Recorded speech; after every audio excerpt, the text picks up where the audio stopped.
Hello and welcome to this special bonus episode of The Dairy Edge. Teagasc are running a weekly Let's Talk Dairy webinar series, which is also being made available as a podcast. On this week's webinar, Stuart Childs is joined by dairy farmer Martin Connaughton, who gives insight into his use of once-a-day milking to manage spring workload.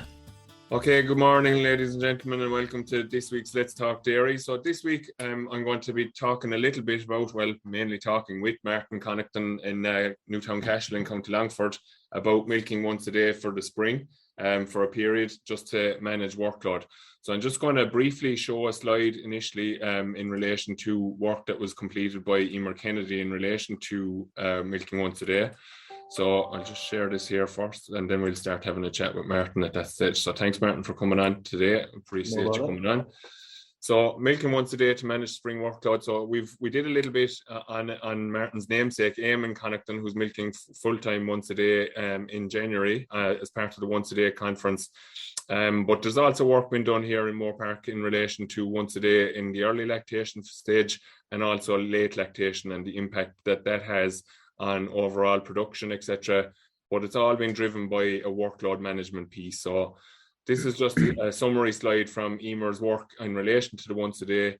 So you can see that after 35 weeks of lactation, where they compared once a day for 4 weeks, 6 weeks, 8 weeks versus twice a day, that you can see that once a day, 4 weeks is intermediate in terms of yield versus twice a day, and then is very similar in terms of yield versus once a day 6 and once a day 8. And milk solids wise, similarly speaking, you're kind of similar between the once a day 4 and twice a day, and then the other two once a day treatments are on similar part to the once a day 4. So generally speaking, what we'd be suggesting to people is that the 3 to 4 weeks of once a day is kind of your maximum time length or most appropriate time length to get the balance right between the labour management piece and also not having excesses loss of production. So I suppose you can see all the bits and pieces that Emer has in here, but it's important to highlight this last point here is that in this trial, the cows were all put in once a day and kept on once a day for 4 weeks, no matter what date they calved, basically, to look at the impact on production. Whereas at farm level, as Martin will be highlighting here, the first cow that calved on Martin's farm is obviously going to do the full length of once a day period until they decide to go back twice a day. Whereas obviously the cows that maybe milk 1 or 2 or calved 2 or 3 days prior to the switch back to twice a day will go back on twice a day when the rest of the herd goes. So the whole herd won't be on once a day for that period of time. And that would mean that at farm level, the impact in terms of solids, which as you can see here on this trial was only, and it's just important to point out now that this is 35 weeks of lactation. This isn't the full lactation, that there was only 10 kgs of a difference in between those two groups. So very minimal and even less at farm level as a result of the fact that not all cows are going to be on once a day for the full period of time. So as I said, Emer has covered that already. So what I wanted to do today, I suppose, is to get the farmer's viewpoint on the benefits of it. So as I said, I'm joined by Martin, and Martin is farming in County Longford with his dad and his fiancée Niamh. And Martin, I suppose you have an interesting story to tell in that you're milking once a day currently, and you were milking 4 times a day a couple of years ago. So thanks for coming on. You've done a spell in Saudi Arabia milking out there, so a very intensive kind of production system over there. Yeah. We're milking 4 times a day, 12,000 cow farm. High yielding cows. The farm average was 44 litres a day. I went out there in February 2016, and then land became available at home beside the home farm in late 2020 or early 2020, and we took it and started to develop it, and then I came home for the heifers calving in February 21. So, and you've also, as well as this is your first year actually full spring calving, you've transitioned back from kind of a winter milk kind of scenario / all year round. Dad would have kind of been all year round calving or winter milking as well, and there last spring when I came home, we were milking twice a day because we had stale cows, we had autumn calvers, we had a few empty cows still floating about the farm, and they were all been milked. So there was no real point in doing once a day because we were milking twice a day anyway for them cows. So then this year we transitioned across to full spring calving, and we just decided we'd try once a day. Niamh was telling me that Emer Kennedy's research says there was very little difference in milk production, so we said we'd try it. And how many cows have you to calve this year now? 127, I think. Okay, and that's not too. That's nearly kind of your target number is around the 130, 140. Yeah. Between 130 and 140 is where we'll probably sit all along, but we're just slightly under it this year now. Okay. But we just said we'd do it anyway. We were calving fairly intense in the first 3 weeks, so with a lot of calves on farm, trying to get them going and everything, we said we'd try the once a day just to free up time in the evenings and that, instead of running around chasing our tail, sort of. Yeah. So the motivate, I will say, I suppose what I probably want to get from you for other people, like there's a proportion of people are doing what you're doing. You obviously made the decision to go and do that this year for the first time. So we'll say cell count is something that's a big concern for people in relation to this. How have you found? No, I know you don't get many cell count results at this time of the year because you're maybe on 3-4 day collections, but cell count is going well with you. Yeah, we've only sent 3 load and we've got 3 results for it. It kind of fluctuated from 107 to 142, I think. So I wasn't that concerned about the cell count really, because we did once a day just before dry off last winter, and the cell count went all right. I know the cows were drying off and that, but we weren't really concerned about the cell count. Any cow that would have been a problem cow that we would know about, we dipped the clusters with peracetic acid after, just to stop cross-contamination anyway. So yeah, very good. And in relation to the actual benefits, then we'll say, I know talking to you yesterday, you were saying that last year there was, I won't say pandemonium, but like there was a lot going on the farm because of different groups, and you had 70 heifers calving down as you were transitioning to your spring milk situation. Yeah. So that was a pressure cooker kind of situation. But comparing last year to this year, even though it mightn't be a fair comparison in terms of the decision to go once a day, like, is it something that you'll continue into the future? Oh yeah, definitely. I'd say we'll definitely do once a day anyway for the first month every year from now on. It seems to be working very well. Like cows seem very happy on it, seem to recover very quick after calving as well. Like I'd have no issues near at all with it really. I think it's a mighty job, like, and it frees up a lot of time, like especially if like this time of the year, if you're able to get cows out during the day and that, like it gives you a savage scope there. Like you can do your jobs in the middle of the day and then just take in your cows in the evening and feed your calves and you're done. Like it's a mighty job, like. And from the point of view of actually feeding the calves, then you're obviously collecting all the milk in the morning. Are you heating up the milk then in the afternoon or what?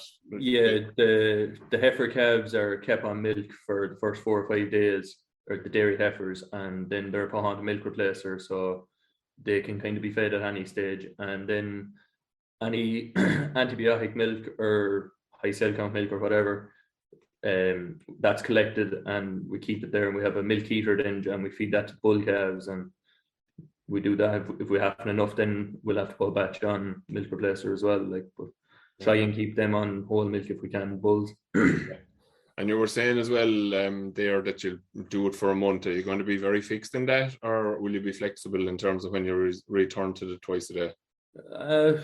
We probably will do it for the month, just the way the cows seem to be, the projection for calving is going this year. But if the cows calve down quicker and the mad burst of calving was over, you could go back earlier. Like there's no fixed, I said I'm doing a month, like next week, like we could decide, right, it's slowed down well, we can go back twice a day and there'll be no issue, like, you know. Yeah. So your main driver for doing it was obviously to free up time, and you think it's really delivered in that sense? Oh, definitely, yeah. Definitely.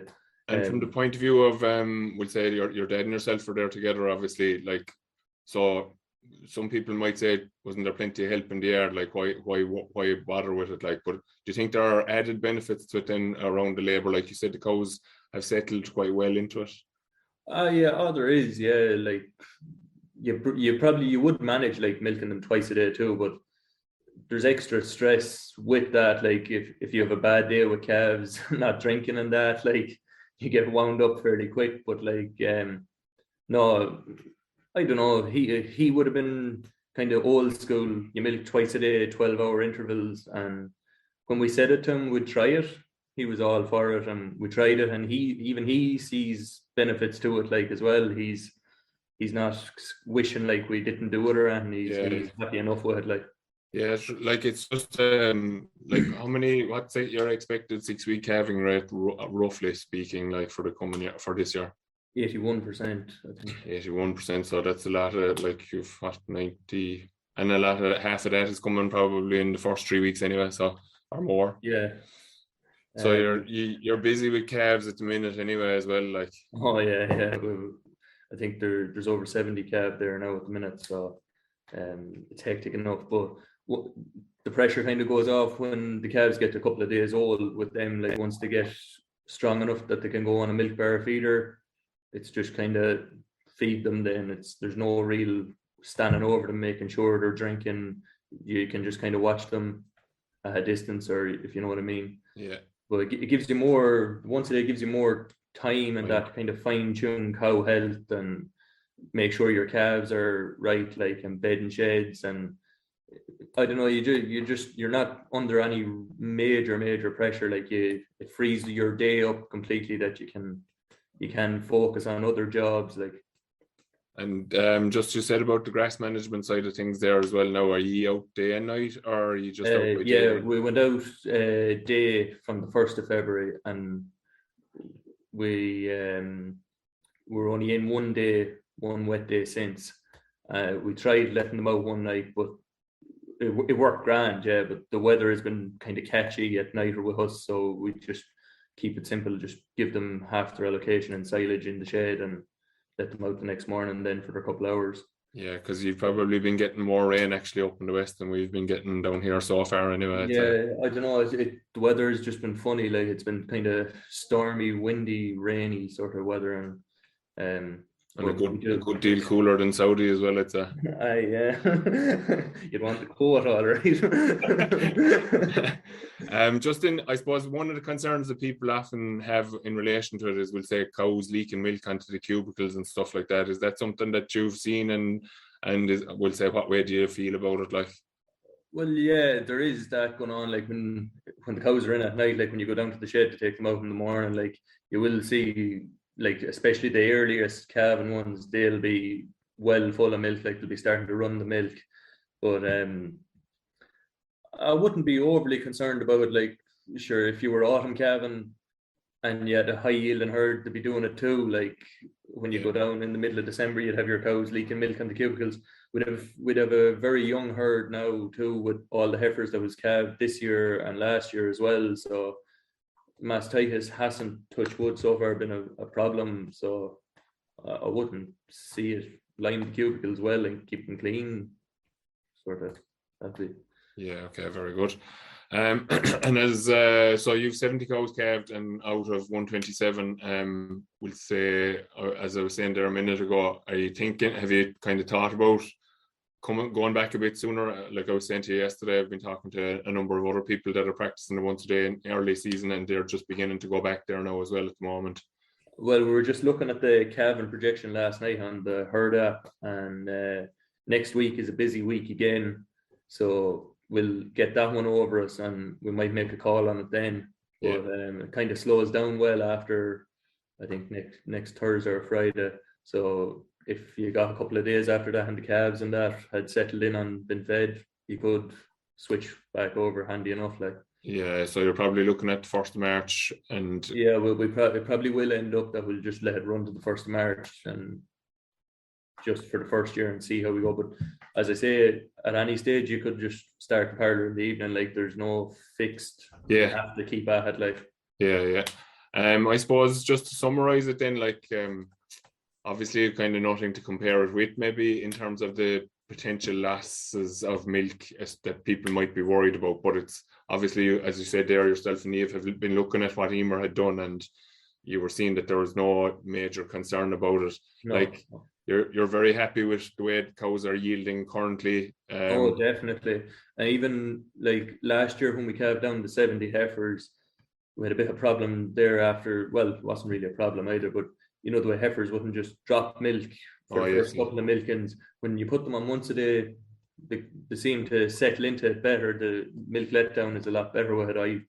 Personally, I think that anyway. But yeah, I'd say there's possibly a bit of merit in what you're saying. The stress of going into the parlour for the first time can be a problem for heifers, obviously, and the fact that they're only doing it once in the day as opposed to twice in the day, is possibly a factor in it as well. Like so, then the other side of it, I suppose, is just if you were to be an advocate for once a day, what would you say to people? Like we'll say, there's like you said there, now your father was old school in terms of he milked twice a day. That's just what he did. But then when he introduced the idea of going once a day for a period, he wasn't that against it like either. Well, so. When we said it to him first, it was kind of like, you're joking, right?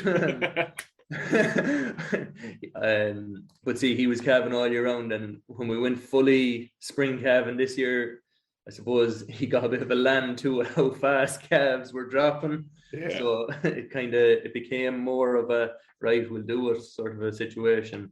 A lot changed like in the last 2 years with the farming system here. Yeah. And that, so it's all kind of new to him and us as well. Like, so we're just trying it and see how it goes, and sure, if it doesn't work, we won't do it again. But so far we're happy enough anyway. Like, very good. And I suppose finally the whole piece around the mastitis control. Are you doing anything more in the parlour in the morning when you are milking in order to keep on top of it, or is it just your normal you'd strip out the cows? Every cow would be stripped out just to make sure there's no cruds or that. But apart from dipping the high cell counters with peracetic acid after their milk to stop cross contamination, no, there'd be nothing. Teeth spray them well when they're going out. That'd be pretty much it. We'll do a milk recording there on Paddy's Day, hopefully when we have more calved than that and settled in, and see how the thing is going then. And when you say you're dipping the high cell counters there, you said it earlier as well, and I meant to pick up on it.